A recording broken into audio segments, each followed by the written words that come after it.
This is China.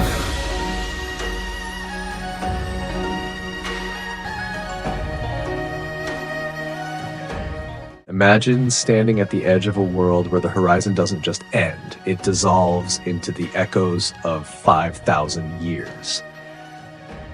Most people look at China and see a map of a modern superpower. But if you listen closely to the wind howling through the northern passes, you realize you aren't looking at a country. You are looking at a living, breathing paradox. A place where the soil is so heavy with secrets that every step you take feels like walking on the chest of a sleeping giant. I've spent my life chasing the why behind the world's most iconic places, but nothing prepared me for the sheer weight of the Middle Kingdom. We're about to go beyond the postcard images and the travel brochures. I want to take you into the shadow of the dragon, into the places where history and myth are so tangled that you can no longer tell them apart. If you think you know this land, I'm asking you to forget everything. This isn't a tour. This is an invitation to witness a survival story that has lasted for millennia. The first time I saw the Great Wall, it wasn't the architectural brilliance that struck me. It was the silence. It was a cold, heavy silence that felt like a physical pressure against my chest. Stretching over 13,000 miles, this isn't just a wall, it is a scream frozen in stone. Legends whispered by the locals tell of ghostly soldiers who still patrol the ramparts at midnight, their armor clinking in the wind, forever guarding a border that no longer exists. There are ancient texts tucked away in forgotten archives that hint at secret chambers buried so deep within the foundation that they haven't seen light in 500 years. Why was it built? To keep the world out, or to keep something far more mysterious in? This wall is a monument to resilience, yes, but it is also a testament to the primal human fear of the unknown. But the true soul of this land isn't found in the cold stone of the north. It's found in something much more fluid, something that bridges the gap between the emperor and the commoner. I found it in the steam of a simple cup of tea. For over 4,000 years, tea has been the heartbeat of this civilization. It's not a beverage, it's a portal.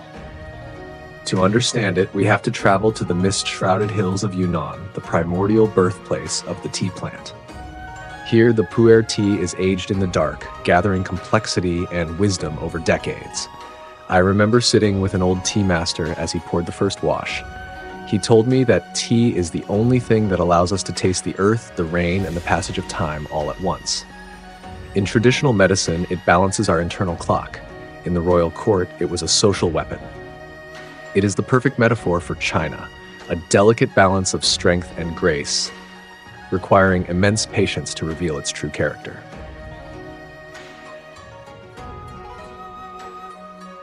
It makes me wonder, as we rush through our modern lives, what have we lost that these ancient traditions are still trying to tell us? We've only just scratched the surface of this mystery. The wall and the tea are just the beginning. As we move deeper into the surreal landscapes of the South, the questions only get harder to answer. Are you ready to see what lies beyond the mist? Just as the quiet ritual of a tea ceremony centers the soul, the landscape we are about to enter shatters every conventional rule of reality, forcing us to look upward at a world that feels entirely alien. Leaving the structured imperial echoes of the north behind, we drift into the heart of Hunan province, where the earth seems to have been pulled toward the heavens by some celestial force.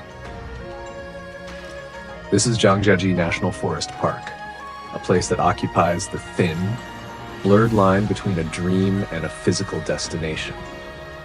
If you have ever looked at the floating Hallelujah Mountains in the movie Avatar and assumed they were purely the product of digital imagination, standing here will humble you.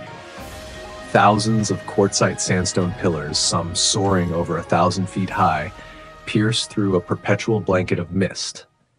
It is a vertical labyrinth of stone that defies the logic of gravity.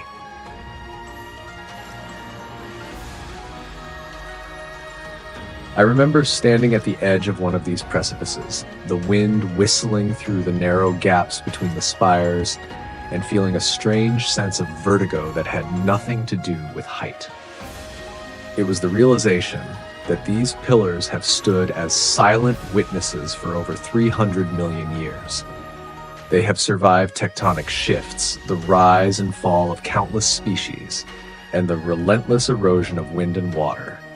When you take the Bailong Elevator, that terrifying yet magnificent glass lift that clings to the side of a cliff, you aren't just ascending a mountain, you are traveling through geological epochs. But beyond the science, there is an undeniable spiritual weight here. There is a specific kind of silence in Zhangjiajie, a heavy, expectant quiet that makes you feel like the mountains are watching you back. But the curious explorer in me knows that you cannot understand a landscape without tasting the fire that fuels the people who live within it. This brings us to the raw, unapologetic intensity of Hunan cuisine. In the West, we often generalize Chinese food, but in this humid, misty terrain, the food serves a biological and cultural purpose. The people of Hunan have a saying, they are not afraid of chilies, they are afraid of chilies that aren't hot enough. This isn't just bravado. Because the climate is so damp and foggy, the local wisdom dictates that you must consume duojiao, the signature chopped and fermented red chilies, to drive the dampness out of your bones.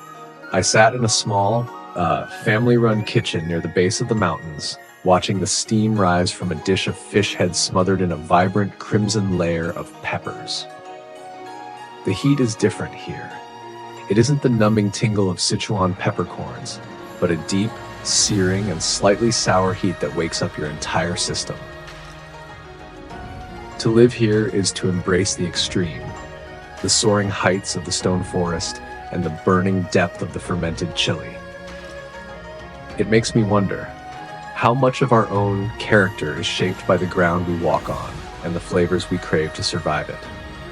As we leave these jagged peaks, we carry that fire with us, moving toward waters so clear they supposedly hold the secrets of the gods themselves. Leaving the searing heat of the Hunan kitchen and the jagged heights of the stone forest behind, we find ourselves drawn toward a different kind of intensity, a liquid serenity that feels like a cooling balm for the soul. We are descending into the ethereal world of Jiuzhaigou Valley in Sichuan province, a place where the water doesn't just reflect the sky, it seems to possess a light of its own. Most travelers come here for the photos, but I came here to understand the myth. There is an ancient Tibetan legend that says these lakes were created when a goddess dropped her magical mirror, shattering it into over 100 sapphire and emerald shards across the valley floor. Standing at the edge of Five Flower Lake, watching the sunlight dance through water so impossibly clear that you can see the ancient petrified trees resting at the bottom, you begin to believe that legend. It doesn't feel like a geological accident. It feels like an act of grace. The deeper I ventured into this UNESCO sanctuary, the more I realized that Jiuzhaigou is as much about the people as it is about the peaks. This is the ancestral home of the Tibetan and Qiang people, and for them, these shattered mirror lakes are living deities. You see their presence in the vibrant prayer flags that snap in the mountain wind, sending silent petitions for peace and balance into the atmosphere. There is a profound, quiet dignity in the way the locals interact with this environment. In their world, you don't own the land, you listen to it.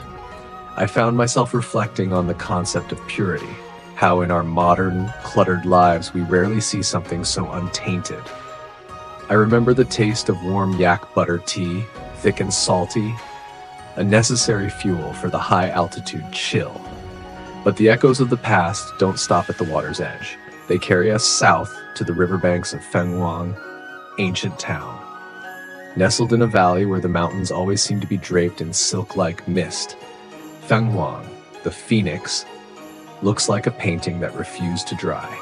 Walking through its narrow cobblestone alleys, I felt the rhythmic pulse of a civilization that hasn't let go of its roots. The Diaojiaolu, those iconic wooden houses perched on slender stilts over the Tuojiang River, are a testament to architectural empathy. They don't fight the river, they rise with it. There is a tactile beauty in Fenghuang, from the weight of the elaborate Miao silver headdresses that symbolize light and protection, to the sharp, fermented tang of the local pickled fish. This Suan La, or sour spicy flavor profile, is the culinary heartbeat of the region, born from a need to preserve food in the humid river climate. It's a flavor that challenges you, much like the history of the town itself. And not far away, the Yuanyang rice terraces remind us that even the mountains can be tamed by patience. For 13 centuries, the Han people have carved these hills into a masterpiece of agricultural engineering, creating a harmonious mirror of the heavens. Whether it is a stilt house or a terrace, everything here speaks of a dance between human survival and natural beauty. It makes me ask, if we lived in a place this beautiful, would we treat the earth differently? As the mist settles over the Phoenix, we prepare to climb even higher, seeking the silence of the sacred summits.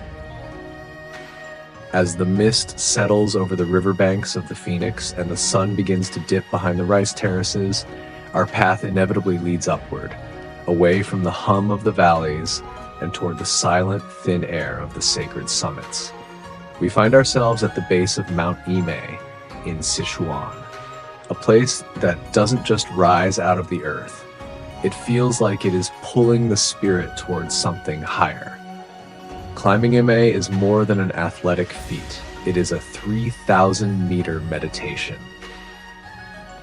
When you finally reach that peak and stand above the sea of clouds, the realization hits you. This has been a spiritual hub for nearly 2,000 years. This is the birthplace of Chinese Buddhism.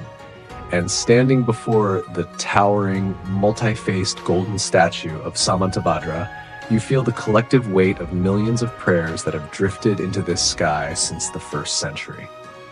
But the spiritual landscape of China is not a monolith.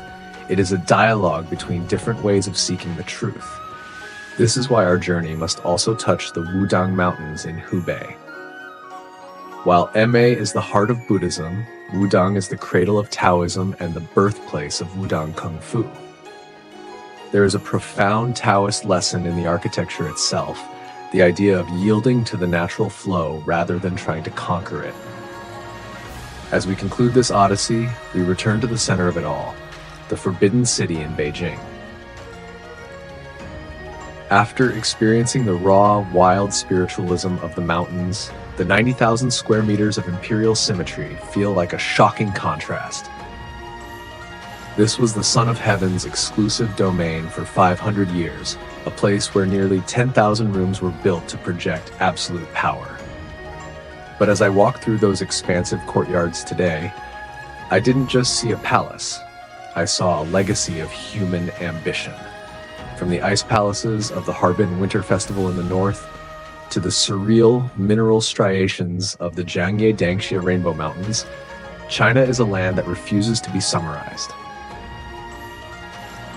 It is a vast, living tapestry where the ancient and the modern don't just coexist. They inform every breath the nation takes. I've shared these stories with you not just to show you a destination, but to invite you to feel the pulse of a civilization that has never stopped dreaming. If any part of this journey, the fire of the Hunan kitchen, the silence of the Golden Summit, or the mystery of the Great Wall, has stirred something within you, I hope you'll join me for what's next. This is a big world with endless stories waiting to be told through a human lens.